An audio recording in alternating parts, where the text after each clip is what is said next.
हमारा बादशाह कौन है जी? रब यहोवा है, लश्करां दा रब यहोवा, वो बादशाह जलाल दा। मैं देख रहा था एक दफ़ा थोड़ा सा कंपैरिजन, बादशाह जो होता है ना, बादशाह जब बादशाह है ना, ठीक है, तो उसकी बादशाही है एक तो, और बाकी सारे रियाया हैं।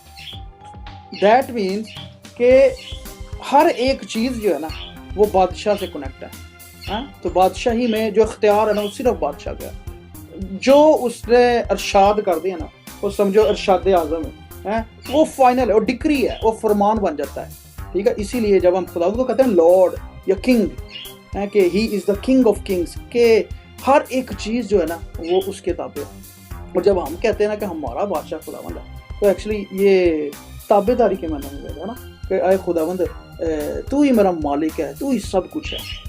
और जब ये काम होता है ना, तो उसकी एक्चुअली जो वफादारी है ना रियाया की, वो ऐसे पता चलती है कि जो बादशाह कह रहा है, आया रियाया मान भी रही है कि नहीं मान, या रियाया मुँह ते बादशाह बादशाह ते थोड़ा वो तख्ते अदालत तो बाहर निकले हैं जी, तो उस तो बाद कोई बादशाह के हुक्म की कोई पैरवी नहीं।